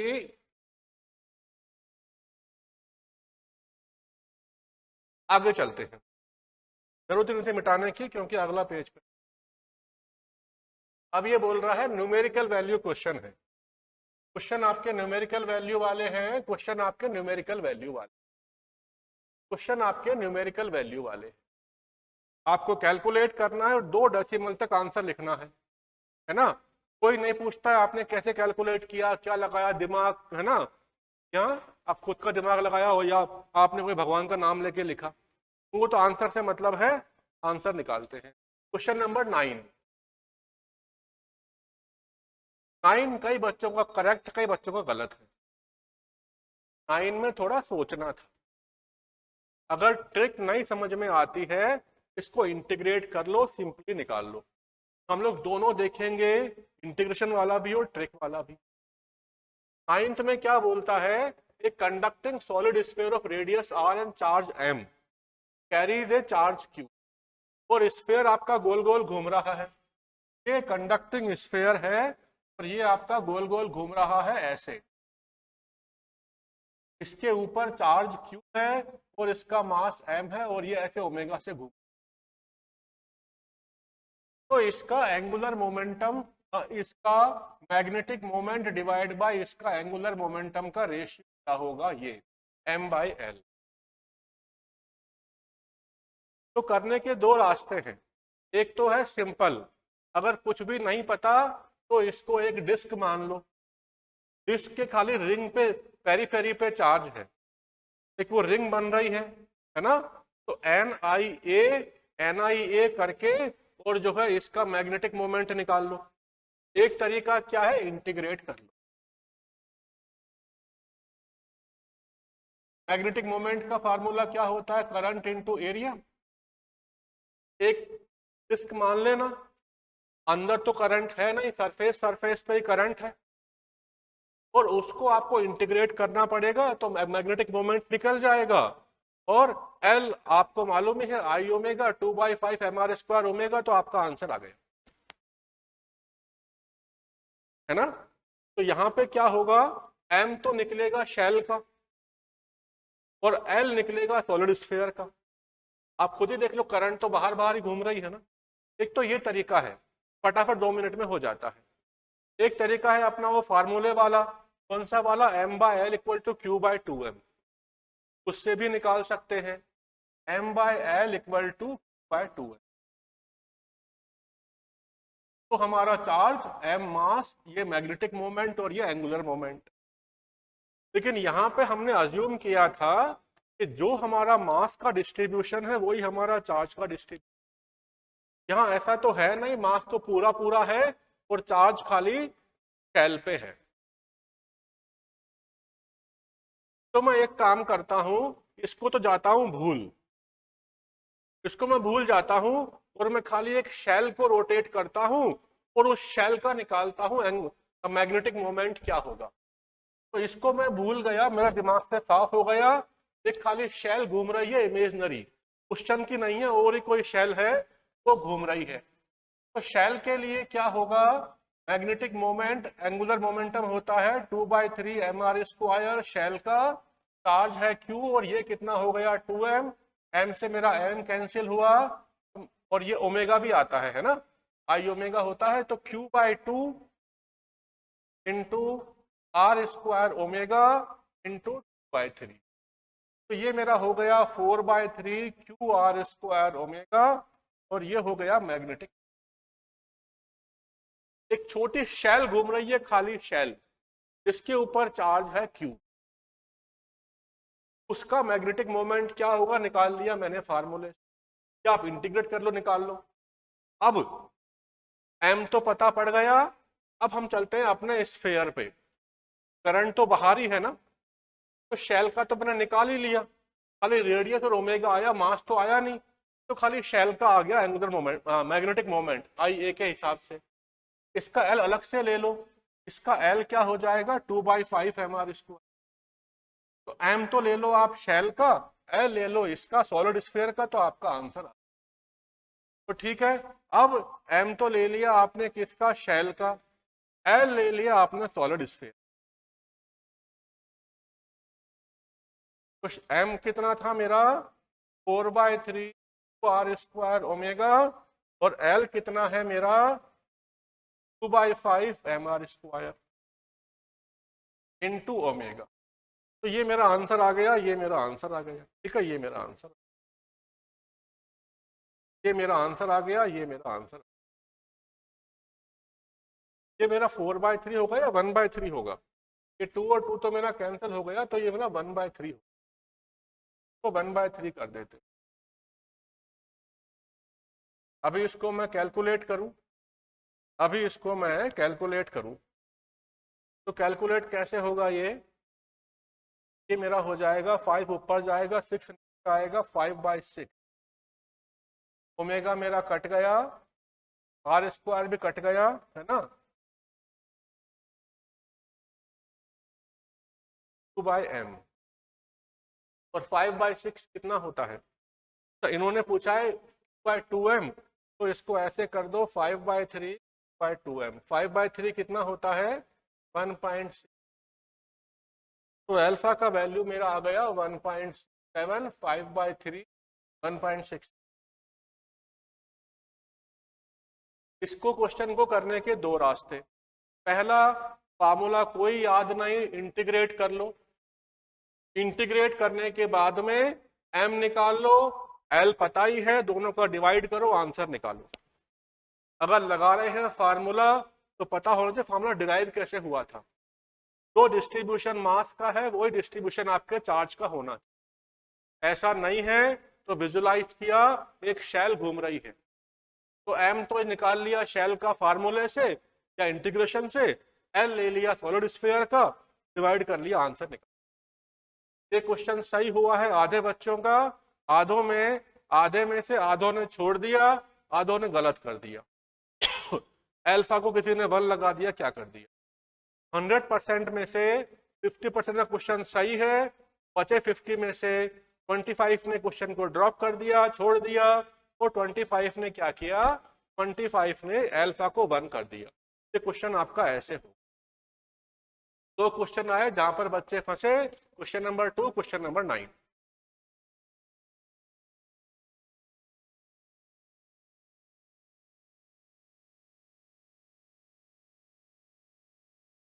चलिए नेक्स्ट क्वेश्चन पर चलते हैं। आप अगर वीडियो थोड़ा फास्ट लग रहा है इसको आप पॉज कर देना वीडियो, और पॉज कर करके देख लेना।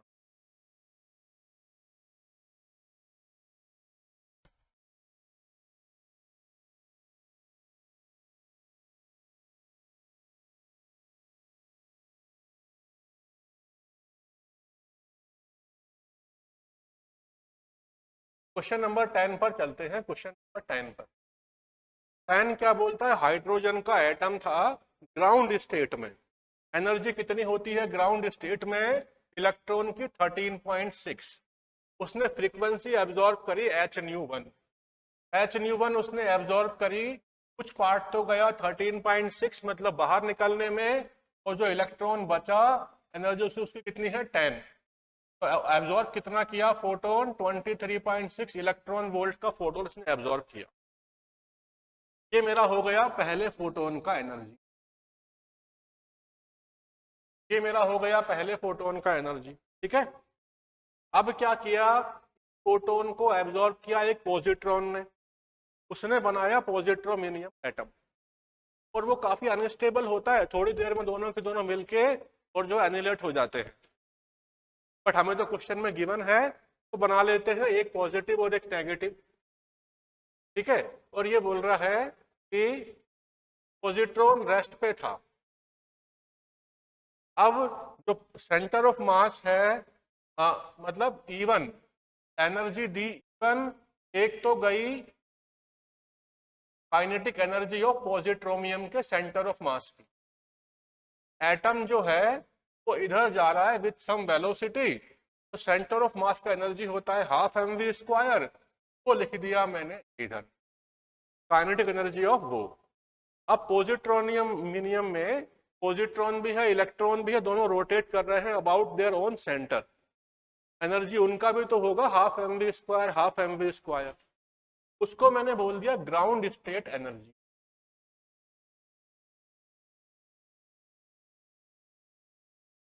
और इसके अलावा और कुछ भी है क्या? इसके अलावा इसने एक फोटोन को भी एमिट किया है, तो एमिट किया है फोटोन को H-2 को मैंने बोला E2। ये पूरी कहानी हुई। 23.6 आया था, उसने पॉजिट्रॉन ने उसको कैप्चर किया, एक फोटोन को रिलीज किया, एक बनाया पॉजिट्रोमिनियम एटम। ग्राउंड स्टेट में उसकी एनर्जी कुछ होगी, दोनों रोटेट कर रहे हैं, और ये मेरा है एनर्जी काइनेटिक। काइनेटिक आपको गिवन है कितनी 5, ये कितना है 23.6, ये आपको निकालना है। अब ये चक्कर बचा पॉजिट्रोमिनियम, ये जो हमारा क्या इसका पॉजिट्रोनियम एटम का एनर्जी ग्राउंड स्टेट में कितना होगा। अगर आपको फार्मूला याद है उससे निकाल सकते हैं या डिराइव भी कर सकते हैं। डेरिवेशन बड़ा ही सिंपल है। डेरिवेशन क्या होता है, ये सेंटर ऑफ मास है, ये इलेक्ट्रॉन है और ये पॉजिट्रॉन है, ये डिस्टेंस r, ये डिस्टेंस r। एनर्जी टोटल कितनी होगी, एक तो एनर्जी हो जाएगी पोटेंशियल, एक एनर्जी काइनेटिक पॉजिट्रोमिनियम की, एक एनर्जी काइनेटिक इलेक्ट्रॉन की। एनर्जी टोटल ये हो जाएगी ग्राउंड स्टेट। तो आप इसमें यूज कर सकते हो दो फार्मूले, एक तो यूज कर सकते हो सेंट्रीफ्यूगल फोर्स वाला, और दूसरा यूज कर सकते हो बोर वाला NH/2π वाला। ध्यान रखना है कि यहाँ पे 2 MVR आएगा NH/2π की जगह पे। तो डिराइव कर सकते हो एनर्जी कितनी आएगी, एनर्जी आएगी दोनों के एनर्जी का कॉम्बिनेशन, पॉजिट्रॉन का और इलेक्ट्रॉन का, और प्लस इनका ये एनर्जी ये आएगी, या ये लिख ही दिया मैंने ऑलरेडी, बार बार क्या लिखना। और इसका वैल्यू आता है उसका आधा, इसका वैल्यू आता है ग्राउंड स्टेट का आधा। या तो आप डिराइव कर सकते हो, अगर आपको रिड्यूस मास का फार्मूला याद है कि mu equal to m1 m2 upon m1 plus m2 की में वो रखना था, वो भी रख सकते हो। म्यू को लगा दो mu equal to m1 m2, दोनों का मास तो सेम है, तो आपका कितना आ जाएगा m/2। एनर्जी के फार्मूले में जो इलेक्ट्रॉन का था वहां पे m/2 पुट करो, एनर्जी अपने आप आधी हो जाए। एनर्जी इसकी है 13.6/2, इट विल बी 6.8। तो इसको यूज कर लेते हैं, 5 + 6.8 + E2 इक्वल टू 23। ठीक है,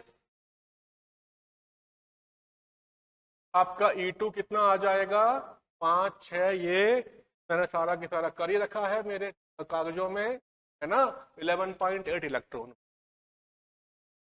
कितना था 23.6, E2 कितना है 11.8, इसका डबल ही तो नहीं हो गया, इसका डबल ही हो गया। तो दोनों को आप माइनस कर लीजिए, E1 माइनस E2, तो ऑटोमेटिकली 11.8 इलेक्ट्रॉन वोल्ट आपका आंसर। ठीक है, यही इन्होंने पूछा था क्वेश्चन नंबर 10। तो यहाँ पे ट्रिक थी थोड़ी सी, पढ़ाई खूब करनी पड़ेगी ऐसे क्वेश्चंस के लिए। तो ये आना चाहिए पहले से, या तो 2 MVR पता हो कि हम लोग 2 MVR रखेंगे, लेकिन आई थिंक एनसीईआरटी में या एनसीईआरटी एग्जाम्पलार में शायद कहीं क्वेश्चन है ऐसा, देखा पॉजिट्रोमिनियम आइटम का क्वेश्चन है, लिंक है एनसीईआरटी से कहीं पे। या तो ये 2 MVR आपको पता हो, या पता हो रिड्यूस मास रखना चाहिए, या आपने वो एनसीईआरटी या एग्जाम्पलार में क्वेश्चन किए, तो ये आपको क्वेश्चन आ जाता। ये तीसरा क्वेश्चन है, थोड़ा नॉलेज बेस हो गया है ना, कि आपको पहले से आना चाहिए था। वो टाइम इतना क्लिक नहीं होता है, पर पहले से पता है तो हो जाता है। परफेक्ट। Question number 10।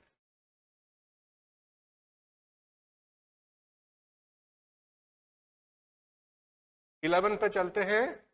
11 पे चलते। अगर आपको लगे हम लोग थोड़ा फास्ट चल रहे हैं, आराम से YouTube का वीडियो का स्पीड कम कर देना, है ना, 1/4 कर देना, 1/2 कर देना और अपना देख लेना। Question number 11। 11th क्वेश्चन जो है, ये क्वेश्चन आपका किसका है? थर्मोडायनेमिक्स का है। हमने पहले भी कहा था थर्मोडी के क्वेश्चंस काफी इजी, तो ये एक और इजी क्वेश्चन मिला। भाई स्टूडेंट क्या बोले, सर हमने पहले ही स्कैन किया पेपर को, थर्मोडी के कौन कौन से क्वेश्चंस हैं, और पहले हमने उन्हीं को किया। तो क्वेश्चन नंबर 11 देखते हैं। 11 में क्या बोल रहा है, ये प्रोसेस है X Y W X Y Z. इस प्रोसेस में कुछ कुछ वैल्यूज गिवन है, वॉल्यूम एट डब्ल्यू गिवन है, वॉल्यूम एट एक्स गिवन है, वॉल्यूम एट वाई गिवन है। डब्ल्यू में है 64, एक्स में है 125, वाई में है 200। एनआरटीडब्ल्यू, एनआरटीडब्ल्यू भी आपको एक जूल गिवन है, एक जूल है भाई, ये तो आपका एसआई में है और ये आपका साथ में। आपको निकालना क्या है, heat absorb in X Y. आपको डेल्टा क्यू निकालना है एक्स वाई में क्या होगा, ठीक है। डेल्टा क्यू निकालना है एक्स वाई में क्या होगा। स्ट्रेट लाइन ग्राफ है वी और टी में, वी प्रोपोर्शनल टू टी, तो ये हमारा क्या हो गया प्रोसेस, आइसोबारिक, है ना। तो एक्स वाई प्रोसेस है, ये आपका हो गया आइसोबारिक, कांस्टेंट प्रेशर वाला, वी प्रोपोर्शनल टू टी। यहाँ पे मैं लिख लेता हूँ, ठीक है ना, V proportional to T, V proportional to T. और ये जो एक्स डब्ल्यू प्रोसेस है, ये कौन सा हुआ, आइसोबारिक, ये एडियाबैटिक प्रोसेस है आपका, ये है एडियाबैटिक। तो एक काम करते हैं, टी डब्ल्यू तो गिवन है, टी एक्स निकाल लेते हैं टी डब्ल्यू के फॉर्म में, फिर टी वाई निकाल लेंगे टी डब्ल्यू के फॉर्म में, और फिर सिंप्लीफाई कर लेंगे। तो चलिए पहले यूज करते हैं प्रोसेस एक्स डब्ल्यू के लिए एडियाबैटिक। वॉल्यूम और टेम्परेचर में, प्रेशर वॉल्यूम में होता है PV gamma equal to constant, volume temperature में कितना होगा, वॉल्यूम टेम्परेचर में होगा V raise to power gamma -1 equal to constant. Mono atomic है, गामा कितना होता है 5/3, raise to power 5/3 1 raise to power 2/3 equal to, तो टी डब्ल्यू की power 2/3 equal to X, X की पावर 2/3। तो मैंने क्या किया, टी डब्ल्यू तो पता ही है, वी एक्स भी पता है, V W by V X का power 2/3 equal to T X by T W. T W कितना है 64/125, 64/125 की power 2/3 equal to X by T. अब 64 का रूट हो गया 4, इसका स्क्वायर 16, और ये हो गया 5, इसका हो गया 25। तो आपका कितना निकल गया, टी एक्स निकालना है मेरा, हो गया 16/25 टी डब्ल्यू। अभी 1 मिनट रुकिए जरा।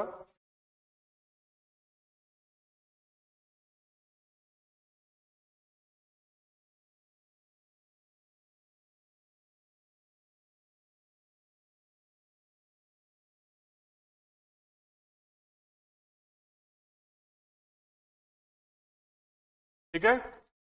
तो हमारा जो है टी एक्स निकल गया 16/25। अभी टी वाई निकाल लेते हैं, अपना काम हो जाएगा जैसी आराम। वो निकाल लेते हैं, किससे निकालें? वो निकालना पड़ेगा आइसोथर्मल से। तो वो निकालना पड़ेगा आपको आइसोथर्मल से। तो आइसोथर्मल से कलर कलर चेंज यहाँ पे निकाल लेता हूँ। Y upon V X equal to Y upon T. Y है 250, वी एक्स है 125। 150 बटा 125 equal to T Y upon T X. क्या आपका हो गया 2 T Y equal to time T X. T X हमारे पास में वही है 32/25 T W. T Y minus T X आपका डेल्टा टी हो जाएगा 3/25 टी डब्ल्यू। डेल्टा क्यू क्या होगा? प्रोसेस है isobaric N C P D T है आपका 5/2R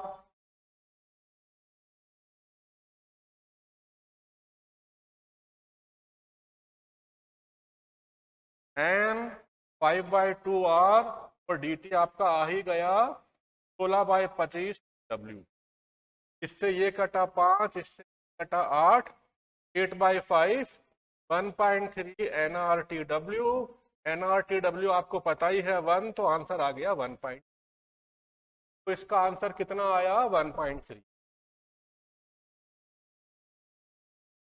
आंसर आपका आ गया 1.3 का आंसर आपका आ गया 1.3।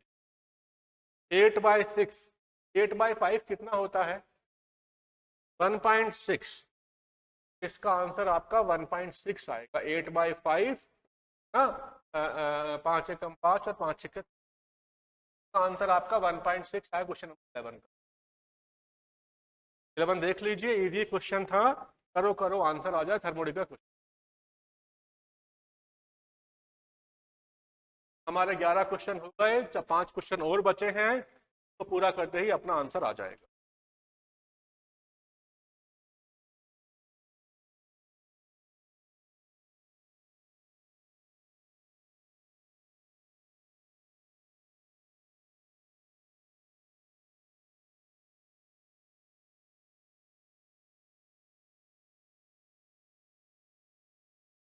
नंबर 12। अब ये बोल रहा है ये हमारा अर्थ है, अर्थ से कुछ डिस्टेंस पे वो क्या है? R1 डिस्टेंस पे आपका सैटेलाइट जियो स्टेशनरी है, ये रहा। इसका टाइम पीरियड है 24 आवर्स। और दूसरा थोड़े कम डिस्टेंस पे है R2। R2 देखो छोटा है, और ये दूसरी सैटेलाइट है। तो इसका टाइम पीरियड क्या होगा? इसका टाइम पीरियड क्या होगा? इसका टाइम पीरियड यही पूछा है ना? तो इन्होंने यही पूछा है आपसे, इन्होंने आपसे यही पूछा। ज्यादा सोचने की जरूरत है ही नहीं, हमें पता है T² प्रोपोर्शनल टू R³ को यूज कर लेते हैं।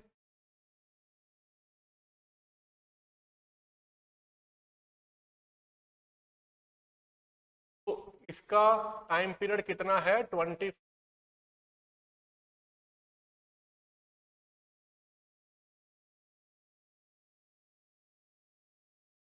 तो अपन पहले ऐसे रख देते हैं, टी जियो स्टेशनरी को T0 मान लेते हैं, T1 T0 बाय इसका T1 है और इसका T2।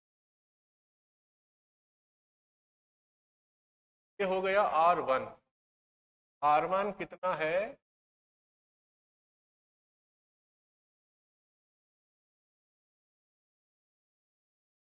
One 1.21 R2। इसको हमने R2 माना, इसका क्यूब R2 कैंसिल हो। T1/T2 कितना आएगा? 1.21 का क्यूब डिवाइड बाय 2। 1.21 मतलब 121, इसका अंडर रूट 1.1।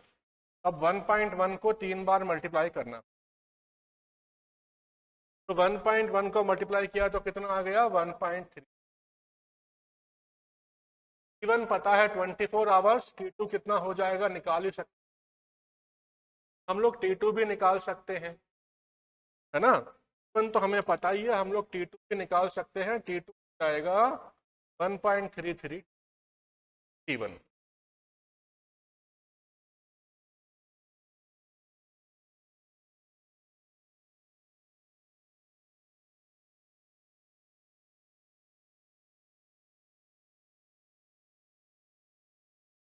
तो सफाई से करता हूं मैं, यहाँ कर देता हूँ। T1 आपका 20 आवर्स और T2 आपका हो गया T1 अपॉन, इतना तो काम हो गया डायरेक्ट केपलर के लॉ से ही।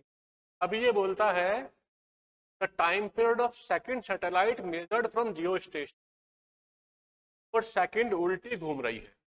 अगर ये घूमती है ऐसे तो वो घूमे, दोनों अपोजिट डायरेक्शन में घूम रहे हैं। तो अभी क्या करें, अगर इसका एंगुलर वेलोसिटी ओमेगा 1 है तो इसका ओमेगा 2 है, तो रिलेटिव एंगुलर वेलोसिटी कितना हो जाएगा, delta omega equal to omega 1 minus omega 2। But omega 2 पहले से ही माइनस में है, it will be omega 1 plus omega 2। ये हो गया अगर हम यहां से इसको देख रहे हैं। तो टाइम पीरियड क्या हो जाएगा, 2 पाई बाय डेल्टा ओमेगा, यानी 2 pi by omega 1 plus omega 2, है ना। 2 pi by omega 1 plus omega 2, और यहाँ पे आप जो है वैल्यूज पुट कर दीजिए तो आपका आंसर आ जाएगा 2 pi by omega 1 plus omega. इसको उल्टा भी कर सकते हैं, इक्वल टू पाई, इसको रहने दीजिए, omega 1 upon 2 pi plus omega 2 upon 2 pi, ये मेरा हो जाएगा इक्वल टू, फार्मूला होता है T equal to 2 pi by omega, ये मेरा हो जाएगा 1 अपॉन, लोग एक काम करें ओमेगा निकाल के ही ऐड कर लेते हैं, वो इजी पड़ेगा थोड़ा। ओमेगा निकाल के ही ऐड कर लेते हैं डायरेक्टली इसी फार्मूले में, वो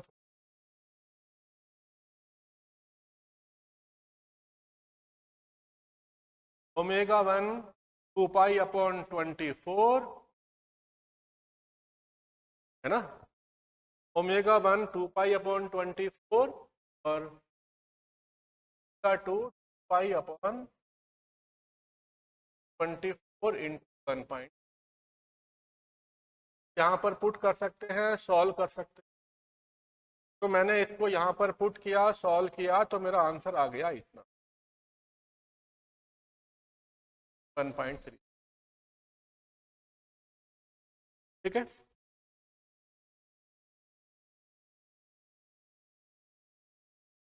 24 अपॉन 2.3 आंसर आ गया यहाँ पे 2.3, तो दोनों ऐड होंगे, 1.33 यहाँ और 1 यहाँ पे, तो ऐड होंगे तो आपका आंसर 2.33 आ जाएगा। तो आप देख लीजिए, फिर आगे चलेंगे, और मैं थोड़ा सा चाय पानी पी लेता हूँ ताकि थोड़ा एनर्जी आ जाए मेरे में।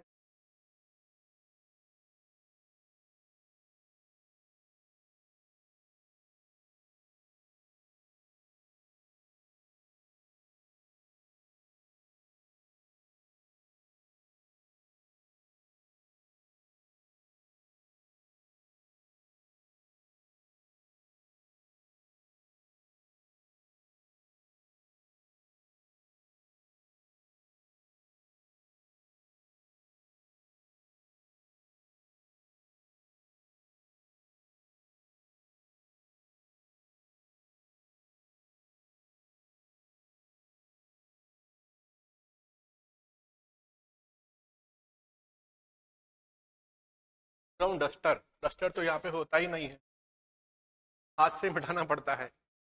चलिए 12वां क्वेश्चन हो गया, 4 क्वेश्चन बचे हैं, क्विकली 4 क्वेश्चन भी कर लेते हैं, हमारा काम खत्म हो जाएगा।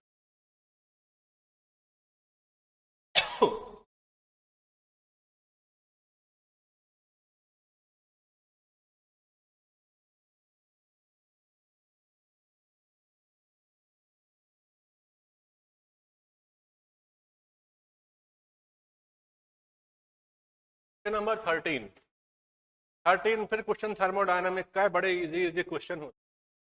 ये दो कंपार्टमेंट है, ये कंपार्टमेंट ए, कंपार्टमेंट बी। यहाँ पर कितने मोल हैं?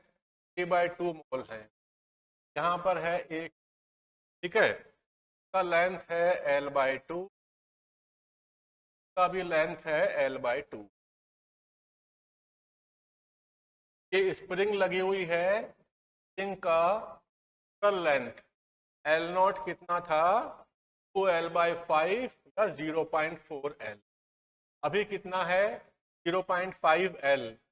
तो delta x change in the length कितना हो गया? 0.1L। स्प्रिंग का फोर्स कितना हो गया? KX। के पता है? नहीं पता है? के को के रख लीजिए, L × 0.1। ये स्प्रिंग का फोर्स। ये इधर फोर्स लगाएगा, स्प्रिंग वाला भी इधर लगाएगा और ये इधर लगाएगा। प्रेशर बैलेंस कर लेते हैं। Spring force upon area plus pressure of B equal to pressure of. पर जरा और देख ले ढंग से, ये इधर प्रेशर लगाएगा, ये गैस उधर लगाएगी, स्प्रिंग उधर लगाएगी। बिल्कुल सही बात है। तो स्प्रिंग का force divide by area plus B का प्रेशर इक्वल टू ए का प्रेशर। अब स्प्रिंग का फोर्स का पता है KL/10, तो मैं रख देता हूं KL/10 ए। बी का प्रेशर कैसे निकालें? अब ये बोल रहा है दोनों के बीच में बॉल कंडक्टिंग है, दोनों का टेम्परेचर सेम, कंडक्टिंग है, दोनों का टेम्परेचर सेम होगा शायद, है ना? कंडक्टिंग है, दोनों का टेम्परेचर भी सेम होगा और दोनों का वॉल्यूम भी सेम है, खाली मोल ही अलग अलग है। तो कोई दिक्कत ही नहीं है। फिर इक्वल टू nRT, ये हो गया A के लिए, वॉल्यूम तो सेम है, Na, और P equal to NBRT। K upon P equal to number of moles in A divide by number of moles. A में है 3, तो ये मेरा हो गया 3। A में प्रेशर कितना हो गया? 3/2। 3/2 ऑफ PB आपका A में प्रेशर हो गया। यहाँ पर वैल्यूज पुट कर दीजिए।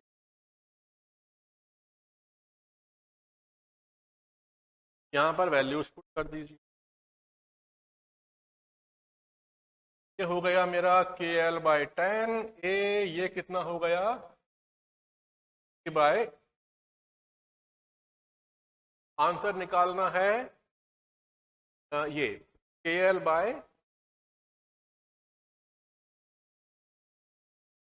आंसर निकालना है मुझे KL/A के फॉर्म में। तो ये 2 इधर जाएगा, 2/5, 2/5 कितना होता है? 0.4। तो अल्फा का वैल्यू आ गया आपका 0.4। ये 10 है और ये 2/10, 2/10 अल्फा का वैल्यू आपका आ गया 0.2। भाई 2/10 0.2 होता है, अल्फा का वैल्यू आपका 0.2 आ गया। Question number 13।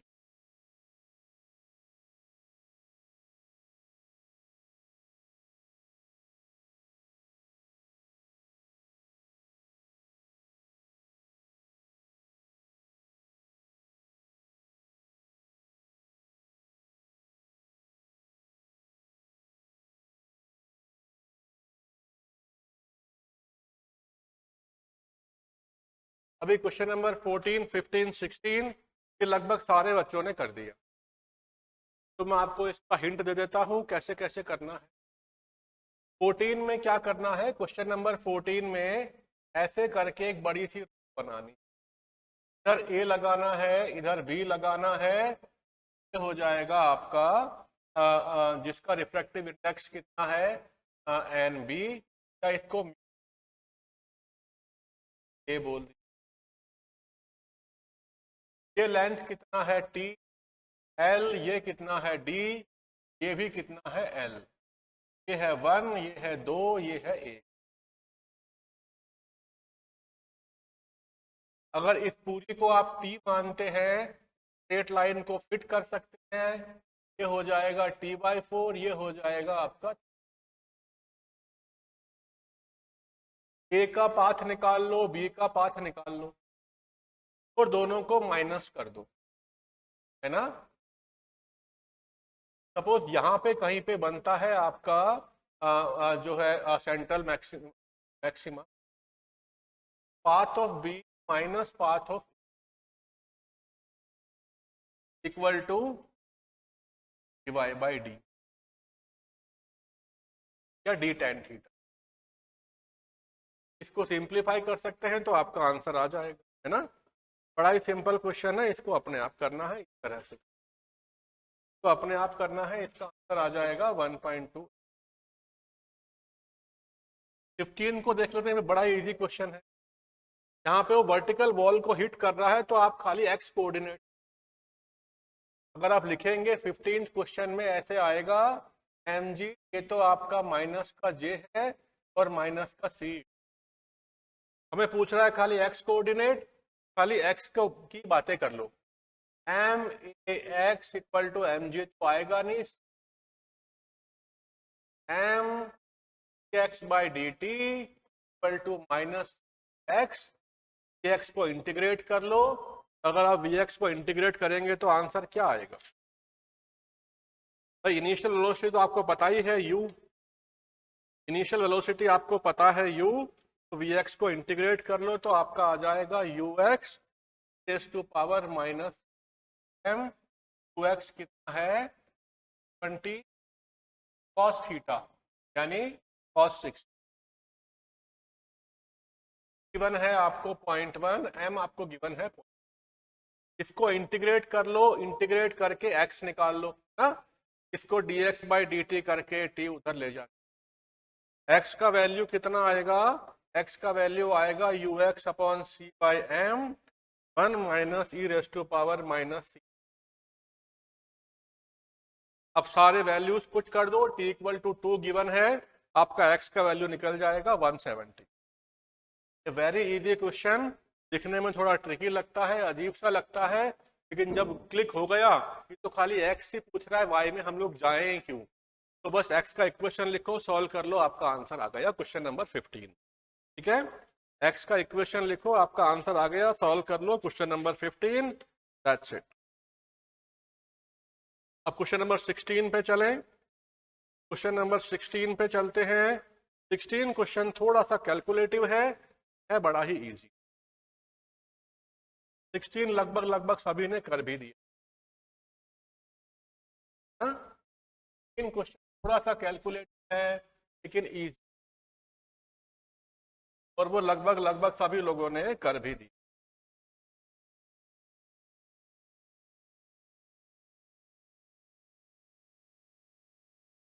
सिक्सटीन में क्या बोल रहा है ये, नंबर 16 में ये क्या बोल रहा है, 16 में ये बोल रहा है कि ये पेंडुलम ऐसे ऐसे रोटेट कर रहे हैं, एंगल काफी बड़ा है, कॉस आपका दे रखा है कितना 0.9, छोटा एंगल नहीं है, तो ये ऐसे ऐसे आपके रोटेट कर रहे हैं, तो मिनिमम और मैक्सिमम फ्रीक्वेंसी में आपका क्या होगा रिलेशनशिप। देखो जब ये यहाँ पे आएगा तो ये इधर आएगा पहली बार रोटेशन में, फिर ये इधर जाएगा और ये इधर जाएगा, both are approaching each other. थोड़ी देर में ये पीक पे गया, ये इधर आया, राइट, ये इधर पीक, तो थोड़ी देर बाद में ये इधर जाएगा, ये उधर जाएगा, both are going away from each other. एक केस तो ऐसा आएगा both are approaching each other, एक आएगा both are going away from each other. तो आपको लगाना है फ्रीक्वेंसी, यहाँ निकालनी है, यहाँ निकालनी है, वेलोसिटी आप निकाल ही सकते हो एनर्जी बैलेंस से, half M V square equal to M G L 1 minus, right, square equal to L G और 1 minus cos theta, values put कर दीजिए। बोल रहा है जी को है 10, एल है आपका 8, कॉस थीटा है 0.9, इसका आंसर आ गया। तो आंसर क्या आ जाएगा फ्रीक्वेंसी का, डेल्टा एफ का 330 प्लस 4 डिवाइड, इसको लिख लेते हैं पहले फार्मूले वाले तरीके,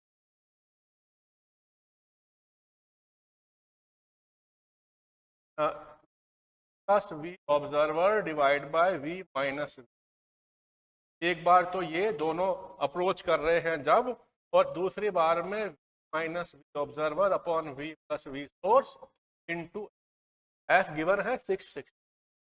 एफ को पुट करना है 660, वी सोर्स और वी ऑब्जर्वर दोनों बराबर है कि एक लिसनर है दूसरा है साउंड का सोर्स है। वो है मेरा 4 और वी कितना गिवन है 300।